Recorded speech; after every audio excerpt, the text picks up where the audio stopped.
로마서 3장 9절에서 18절 말씀. 그러면 어떠하냐? 우리는 나으냐? 결코 아니라 유대인이나 헬라인이나 다 죄 아래에 있다고 우리가 이미 선언하였느니라. 기록된 바 의인은 없나니 하나도 없으며 깨닫는 자도 없고 하나님을 찾는 자도 없고 다 치우쳐 함께 무익하게 되고 선을 행하는 자는 없나니 하나도 없도다.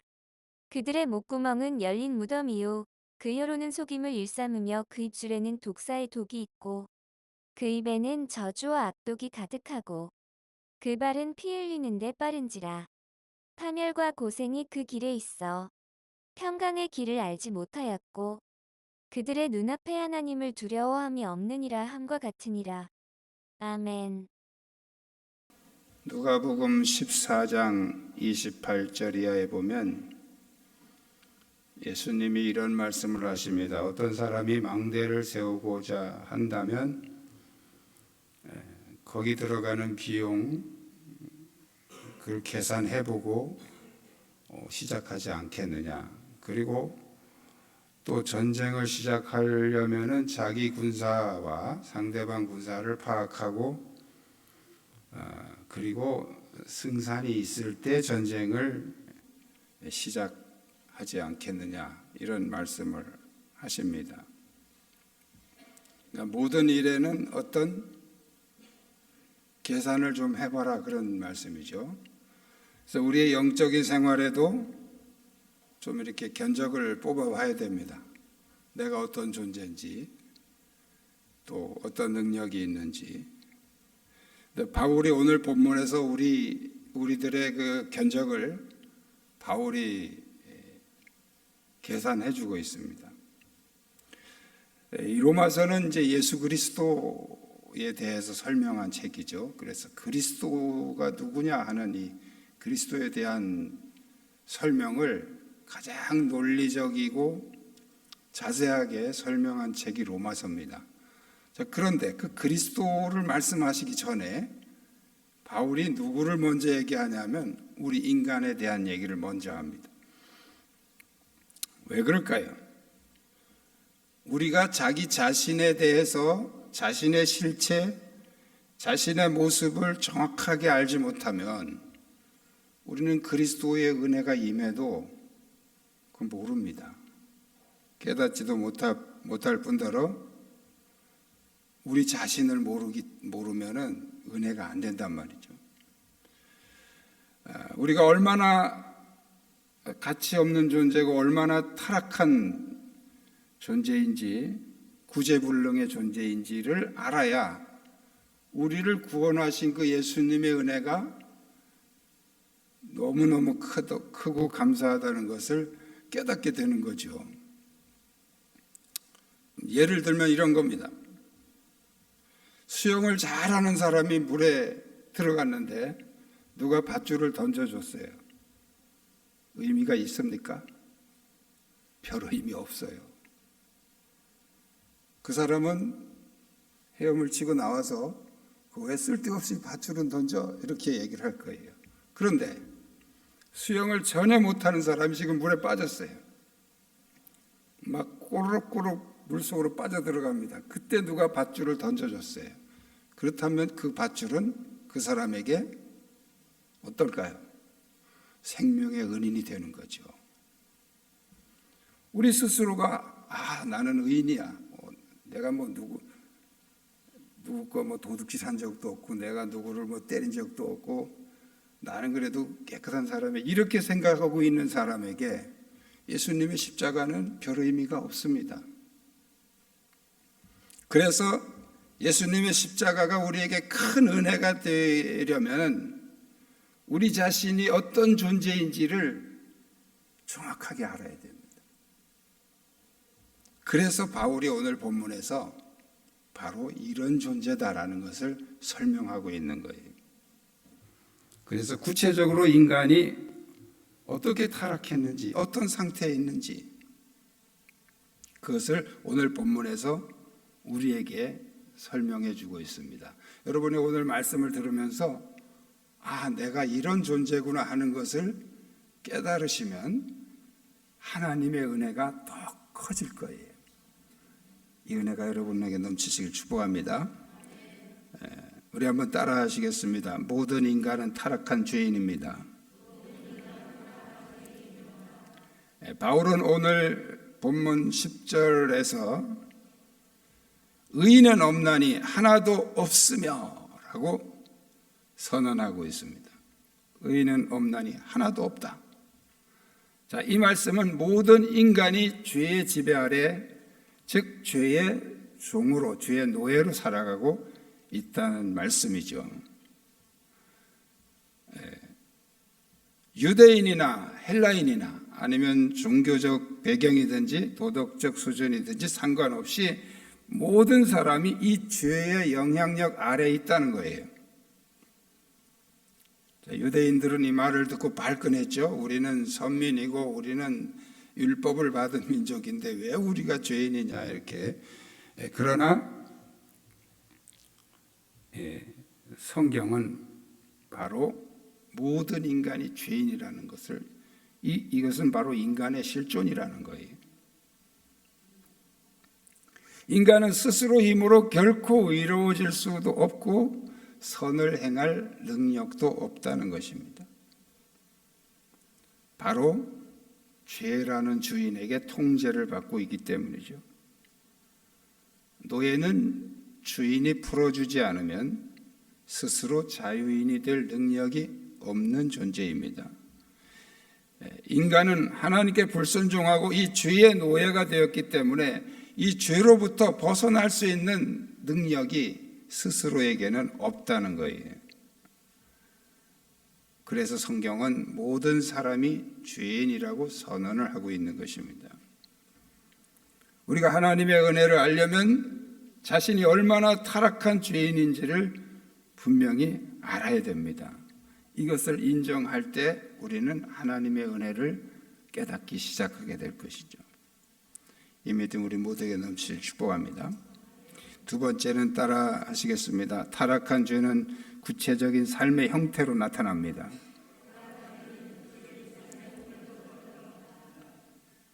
오늘 본문은 인간의 타락이 어떤 추상적인 개념이 아니라 삶의 모든 영역에서 구체적으로 드러나고 있다고 증언을 하고 있습니다.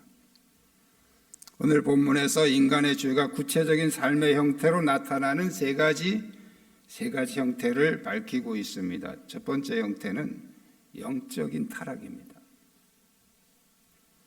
오늘 11절에 깨닫는 자도 없고 하나님을 찾는 자도 없다고 말씀을 합니다. 영적으로 타락한 사람에게 나타나는 첫 번째 증상은 깨닫지 못한다는 거예요.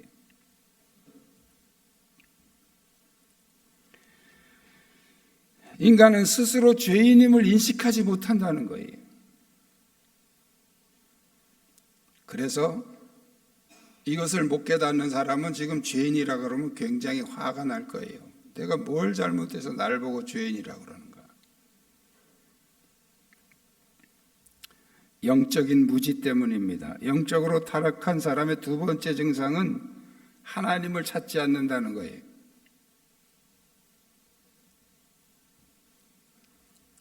아이들은 위급할 때 자기도 모르게 엄마 하면서 웁니다.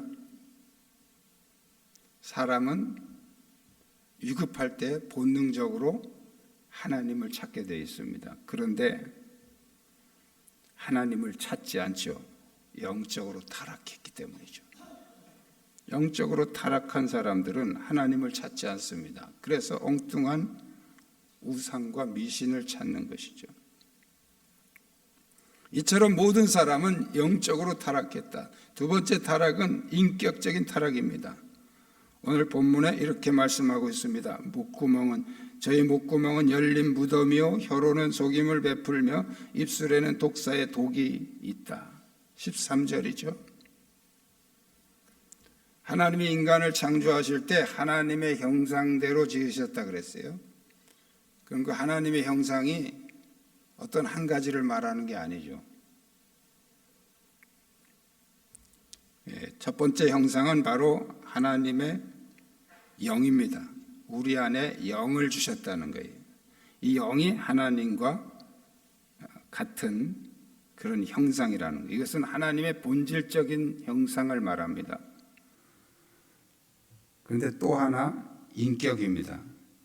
이 인격은 하나님의 성품의 형상이죠. 우리의 인격은 하나님의 말씀을 듣고 분석하고 판단하고 또 이해하고 결단하고 순종하고 이런 모든 기능을 수행하는 기관이 바로 우리의 인격입니다. 그러나 인격이 타락함으로 인해서 하나님의 말씀보다는 마귀의 말을 듣고 선을 향한 우리의 의지가 마비되어서 악을 행하기를 즐겨합니다. 하나님 말씀을 듣기를 싫어하죠. 인격적으로 타락해서 그런 것입니다. 자, 인격적으로 타락한 첫 번째 증상을 오늘 성경에서는 부정과 부패라고 말합니다. 그들의 목구멍은 열린 무덤이요. 그들의 목구멍은 열린 무덤이요. 뭐가 생각나십니까? 부정과 부패, 뇌물을 받아먹고 모든 정의가 무너지고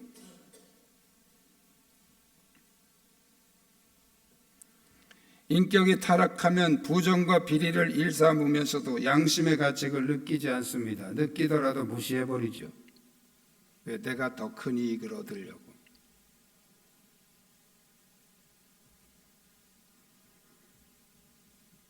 그래서 자기가 가지고 있는 모든 권력이나 힘을 다 사용해서 최대한 많은 재산을 축적하고 이게 다 부정과 비리, 부조리, 이게 인격이 타락한 증상입니다. 그리고 인격이 타락한 두 번째 증상은 뭐냐면 언어입니다. 언어의 타락이죠.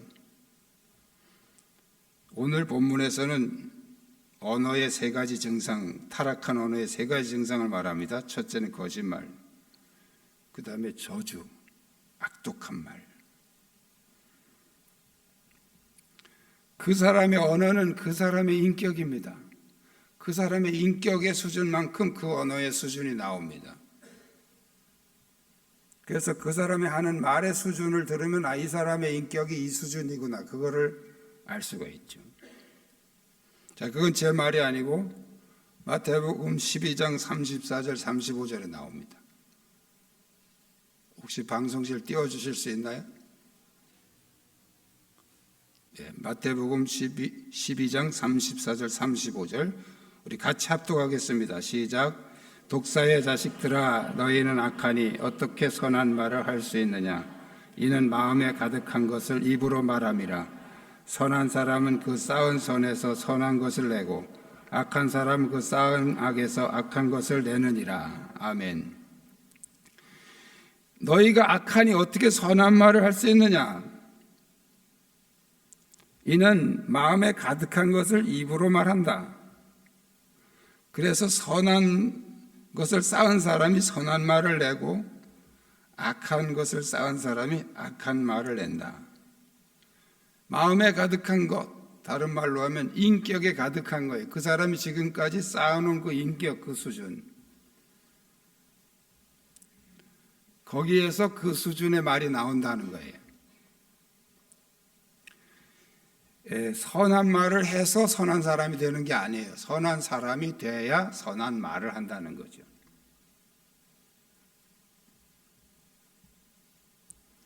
이렇게 인격이 타락하면 부정과 비리를 일삼고 양심의 가책도 없이, 그리고 이 언어가 타락을 하게 됩니다. 세 번째 타락은 육체적인 타락이죠. 15절에 그 발은 피 흘리는 데 빠르다 그랬어요. 피 흘리는 데 빠르다. 이 인간의 타락한 행동을 극단적으로 표현한 내용입니다. 인격의 타락과 육체적인 타락을 구분하는 것은 큰 의미는 없어요. 사실은 서로 연결되어 있기 때문이죠. 그러나 육체적인 타락은 바로 인격의 타락의 결과입니다. 인격이 타락하면 자연히 육체적으로 타락하게 돼 있어요. 오늘 성경에 피 흘리는데 빠르다 그랬죠. 피 흘린다는 말은 문자적으로 살인이나 폭력, 타인의 생명을 해치는 그런 행위를 말합니다. 그러나 더 넓게 해석하면 인간이 죄로 인해서 서로 상처 주고 해치고 파괴하고 남을 힘들게 하고 이런 모든 행위들이 지금 다 포함되어 있는 것입니다. 피해를 내는데 빠르다, 이게 빠르다 하는 표현은 악한 행동을 주저하지 않고 신속하게 즉각적으로 저지른다는 그런 뜻이죠. 이 죄의 본성이 얼마나 깊고 심각한 것인지를 표현하는 그런 말씀입니다. 이처럼 타락은 인간의 영혼, 육 전반에 스며들어 있습니다. 그래서 우리가 완전 타락이라고, 완전 타락. 그렇다면 인간이 이렇게 완전 타락하게 된 근본 원인은 무엇일까요? 우리 한번 따라 하시겠습니다. 하나님을 두려워함이 없기 때문입니다. 자, 타락의 근본 원인은 하나님을 두려워함이 없기 때문이라고 말씀하고 있습니다. 그래서 오늘 18절에서 바울은 그들의 눈 앞에 하나님을 두려워함이 없느니라. 인간이 이렇게 타락해서 영적으로, 인격적으로, 육적으로 많은 그런 악한 증상들이 나타나는데 그 뿌리, 그 원인은 바로 하나님에게 대한 두려움이 없다는 거예요. 하나님을 경외하지 않는 마음, 곧 하나님을 삶의 중심에 두지 않는 것이 바로 인간의 타락의 뿌리라는 거예요. 왜 하나님을 내 삶의 중심에 두지 않을까요?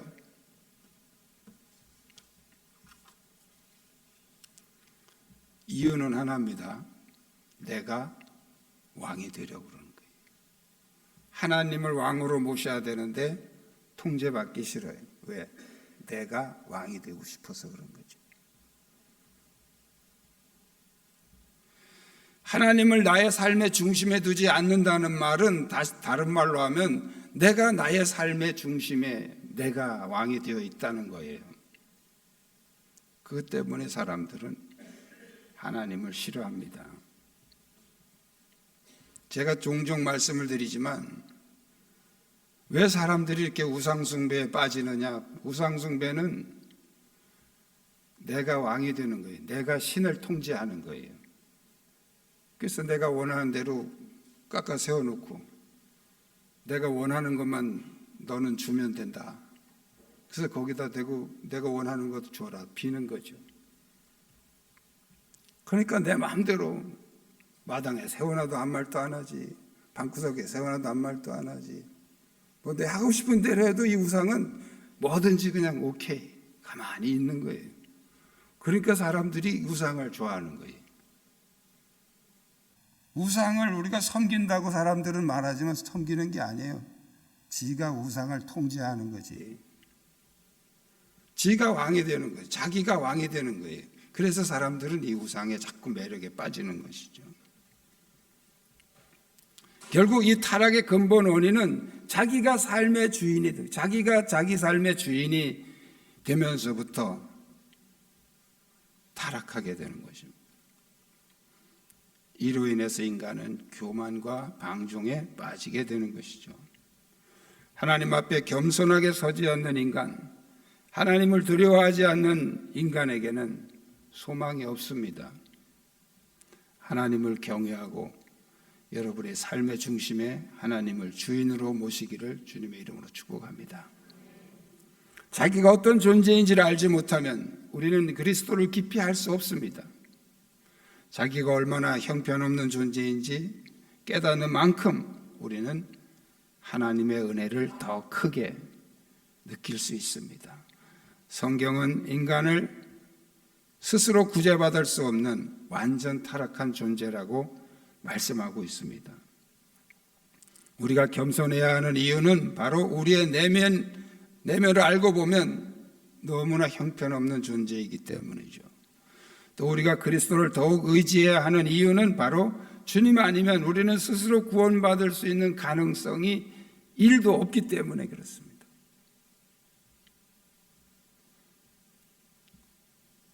그래서 내 자신의 실체를